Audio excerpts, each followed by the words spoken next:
Assalamualaikum warahmatullahi wabarakatuh. Perkenalkan, nama saya Nurul Asmi Septiani. Kami dari kelompok 4 akan membahas tentang hukum.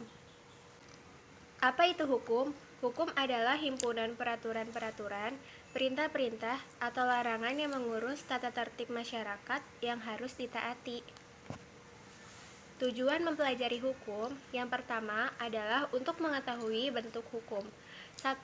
Ingin mengetahui peraturan-peraturan hukum yang berlaku saat ini di suatu wilayah negara atau hukum positif atau disebut dengan ius constitutum maupun cita-cita hukum atau ius constituendumnya.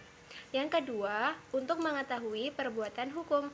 Ingin mengetahui perbuatan hukum dan perbuatan-perbuatan mana yang melanggar hukum. Yang ketiga, untuk mengetahui tujuan hukum. Mempelajari apa arti keadilan dan mempelajari pemikiran seseorang tentang hukum sepanjang masa bagaimana pengaplikasiannya dalam hukum. Mempelajari konsepsi hukum dan arti fungsionalnya dalam masyarakat. Dan yang keempat, untuk memahami fakta hukum. Mempelajari tentang perkembangan hukum dan mempelajari tentang kedudukan hukum dalam masyarakat. Saya, Wina Delpia, akan melanjutkan materi. Tujuan mempelajari ilmu hukum di masyarakat adalah agar mengerti dan memahami sistematika dan susunan hukum yang berlaku di Indonesia, termasuk mempertahankan, memelihara, dan melaksanakan tata tertib di kalangan anggota masyarakat, dan peraturan-peraturan yang diadakan oleh negara. Materi yang kedua, bentuk hukum. Hukum berdasarkan bentuknya terbagi menjadi dua, hukum tertulis dan hukum tidak tertulis. Yang pertama, hukum tertulis ialah hukum yang dicantumkan atau ditulis dalam perundang-undangan. Contohnya, hukum pidana yang dituliskan dalam KUHP Pidana dan hukum perdata yang dituliskan dalam KUHP Perdata. Yang kedua, hukum tidak tertulis. Hukum tidak tertulis ialah hukum yang tidak dicantumkan dalam perundang-undangan atau kebiasaan yang masih dijunjung tinggi dalam keyakinan masyarakat. Meski hukum tersebut tidak tercantum, masih berlaku serta masih ditaati seperti halnya peraturan perundangan. Contohnya, hukum kebiasaan atau adat suatu daerah atau masyarakat tidak dicantumkan dalam perundang-undangan namun tetap dipatuhi oleh daerahnya. Dan adapun hukum berdasarkan sumbernya. Hukum berdasarkan sumbernya terbagi menjadi 5. Yang pertama, hukum undang-undang. Hukum undang-undang ialah hukum yang tercantum di dalam peraturan undang-undangan. Yang kedua, hukum adat. Hukum adat ialah hukum yang berada dalam peraturan-peraturan adat. Yang ketiga, hukum traktat. Hukum traktat ialah hukum yang dibentuk karena adanya suatu perjanjian negara-negara yang terlibat di dalamnya. Yang keempat, hukum jurisprudensi. Hukum jurisprudensi ialah hukum yang terbentuk karena adanya keputusan dari hakim. Dan yang terakhir atau kelima, hukum doktrin.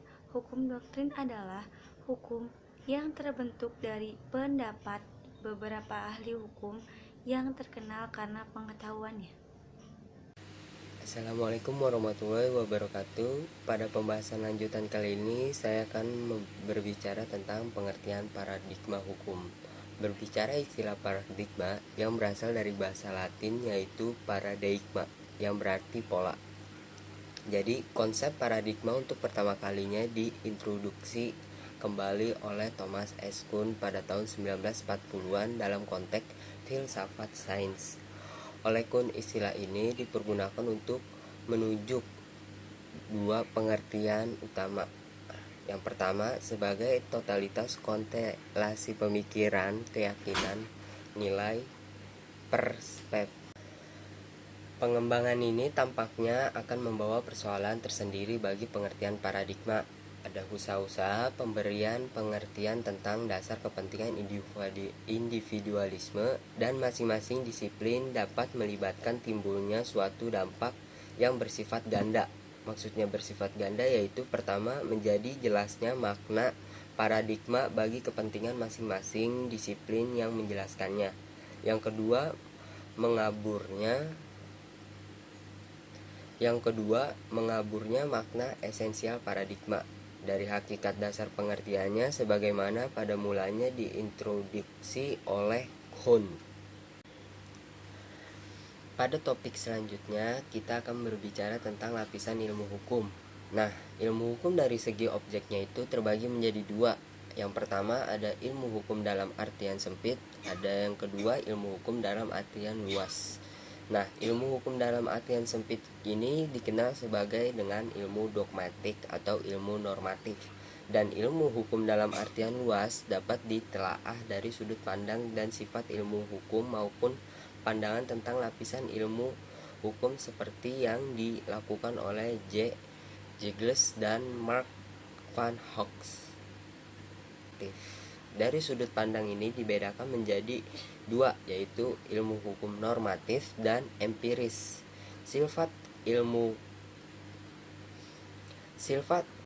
Nah, yang kedua ada filsafat hukum. Filsafat hukum adalah filsafat atau bagian dari filsafat yang mengarahkan refleksinya terhadap hukum atau gejala sebagaimana yang dikemukakan oleh Geertz. Nah, filsafat hukum sendiri umumnya diterapkan pada hukum dan gejala hukum atau ruang lingkup filsafat hukum itu tidak lepas dari filsafatnya itu sendiri yang meliputi dari ontologi hukum, aksiologi hukum, ideologi hukum, epitermologi hukum, ada teologi hukum, dan keilmuan hukum serta logika hukum. Teori hukum dalam artian sempit ialah eksplanasi hukum yang sifatnya interdisipliner, atau eksplanasi dalam teori hukum sifatnya itu eksplanasi analisis. Nah, yang kedua ada teori hukum dalam artian sempit. Teori hukum ini merupakan ilmu eksplanasi hukum yang sifatnya interdisipliner. Nah, eksplanasi dalam teori hukum sifatnya eksplanasi analisis. Sedangkan dalam dogmatik hukum merupakan eksplanasi teknik yuridis dan dalam bidang filsafat sebagai eksplanasi refleksi. Yang ketiga ada dogmatik hukum. Dogmatik hukum merupakan ilmu hukum dalam artian sempit juga. Titik fokusnya pada hukum positif yang memberikan batasan kepada sebagai memaparkan, menganalisis, mensistematisasi, dan menginterpretasi hukum yang berlaku atau hukum positif. Dengan demikian, teori kebenaran yang paling sesuai pada dogmatik. Dengan demikian, teori kebenaran yang paling sesuai bagi dogmatikus hukum adalah teori pragmatis dia. Dengan demikian, teori kebenaran yang paling sesuai bagi dogmatikus hukum adalah teori pragmatis, di mana proposisi yang dikemukakan dalam dogmatik hukum bukan hanya informatif atau empirik, tetapi terutama yang normatif dan evaluatif. Adapun praktek hukum yang menyangkut dua aspek utama, yaitu pembentukan hukum dan penerapan hukum. Menerapkan hukum berarti memberlakukan peraturan yang sifatnya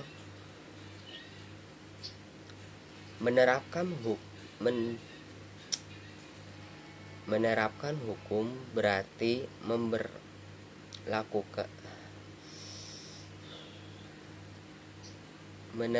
hukum berarti memberlakukan peraturan yang sifatnya umum ke dalam suatu kasus yang sifatnya konkret.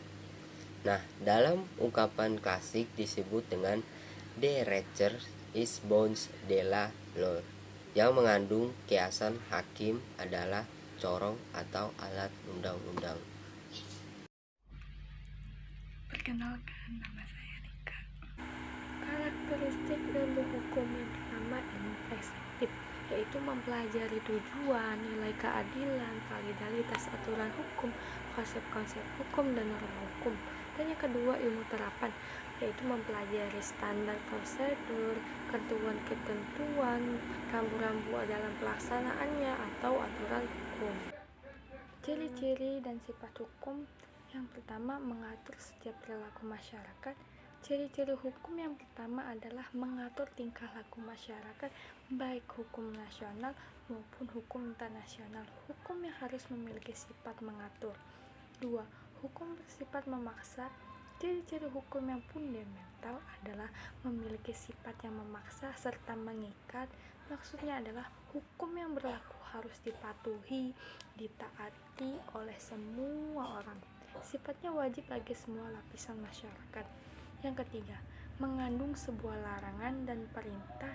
Berisi aturan larangan atau perintah merupakan salah satu ciri-ciri hukum.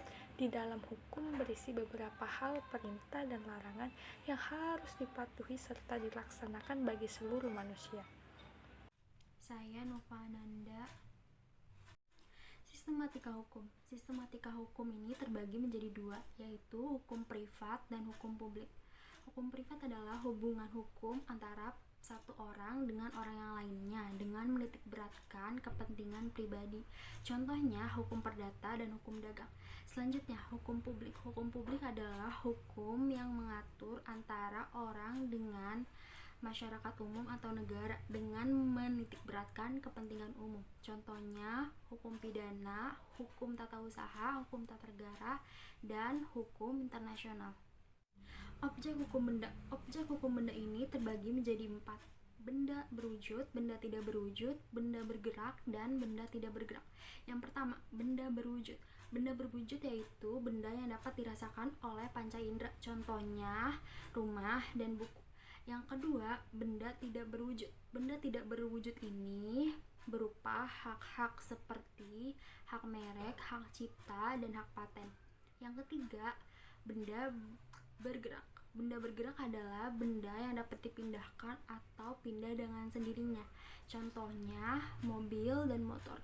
Dan yang terakhir, benda tidak bergerak. Benda tidak bergerak merupakan hak benda menurut undang-undang. Contohnya tanah yang melekat dan mesin-mesin. Sebelum mengetahui tentang hukum bisnis, kita harus mengetahui terlebih dahulu apa itu bisnis.